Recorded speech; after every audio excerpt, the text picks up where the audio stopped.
రక్షణ కల్పిస్తాడా ఈ జగన్ అని.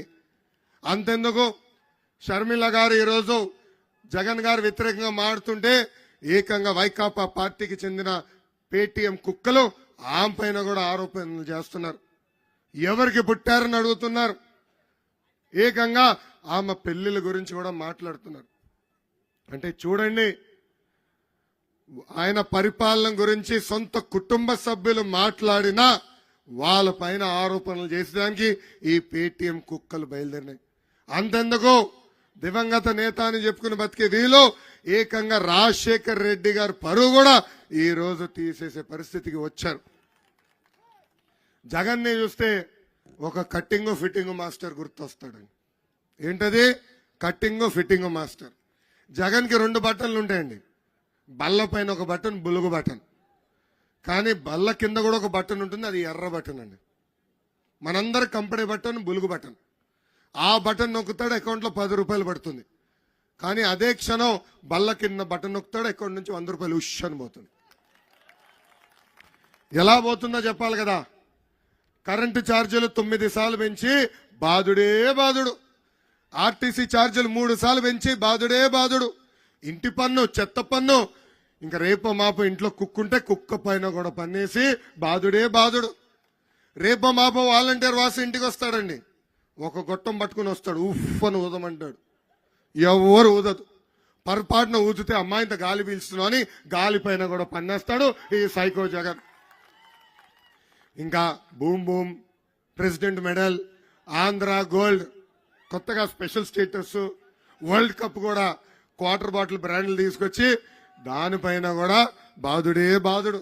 ఇంకా కటింగ్ మాస్టర్ అన్నా కదా, అన్న క్యాంటీన్ కట్, పెళ్లి కానుక కట్, పండగ కానుక కట్, విదేశీ విద్య cut, school fee reimbursement cut, 6 లక్షల వృద్ధులకి పెన్షన్ కట్, ఇట్లా చెప్పుకుంటా పోతే భారతదేశ చరిత్రలోనే 100 సంక్షేమ కార్యక్రమాలు కట్ చేసిన ఏకైక ముఖ్యమంత్రి ఈ జగన్.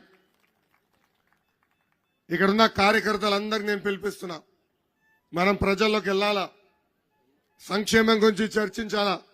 అసలు ఆంధ్ర రాష్ట్రానికి సంక్షేమే పరిచయం చేసిన వ్యక్తి అన్న విశ్వవిఖ్యాత నట సార్వభౌమ స్వర్గీయ నందమూరి తారక రామారావు గారు. ఆనాడు 2 రూపాయలకి కిలో బియ్యం ఇచ్చారు. రైతులకి హార్స్ పవర్ మోటార్ 50 రూపాయలకి ఆనాడు అందించారు. మహిళలకి ఆస్తుల్లో సమాన హక్కు కల్పించారు.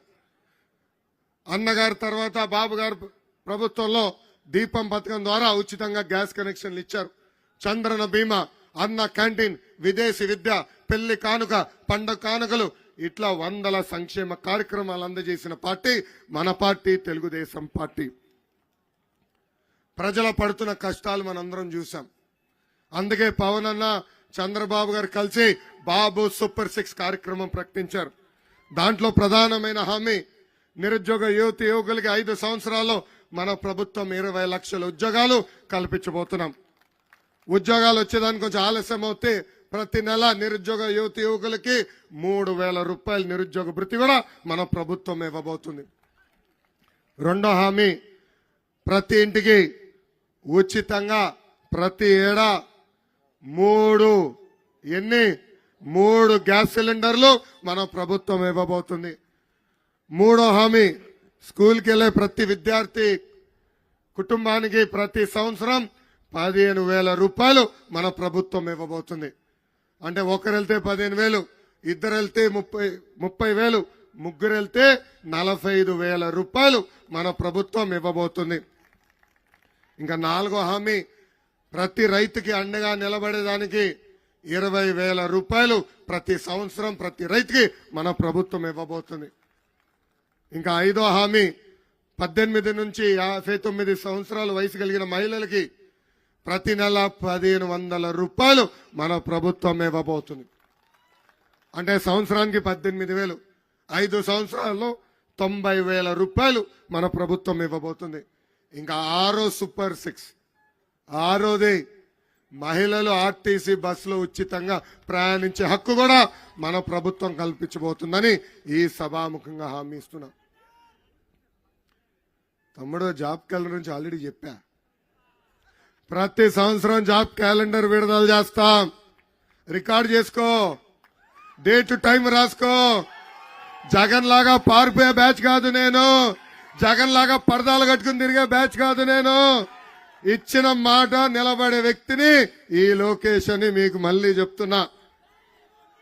అసలు ఉత్తరాంధ్రకి పట్టిన శని జగన్ 3 రాజధానుల పేరుతో 3 ముక్కల ఆటలు ఆడుతున్నాడు. ఇక్కడ అడుగుతున్నా, ఉత్తరాంధ్రకు ఒక్క పరిశ్రమను తీసుకొచ్చాడా? ఒక్క ఉద్యోగాన్ని కల్పించాడా? ఎక్కడ గాని ఒక్క అభివృద్ధి కార్యక్రమం అయినా జరిగిందా? కానీ 500 కోట్ల ప్రజాధనాన్ని ఖర్చు పెట్టి విశాఖపట్నంలో ఒక ప్యాలెస్ కట్టుకున్నాడండి. అసలు 500 కోట్ల రూపాయలతో పేద ప్రజలకి లక్షల ఇళ్లు కట్టచ్చు, రోడ్లు పనులు పూర్తి చేయొచ్చు, ఒక నియోజకవర్గం రూపురేఖలు మార్చొచ్చు.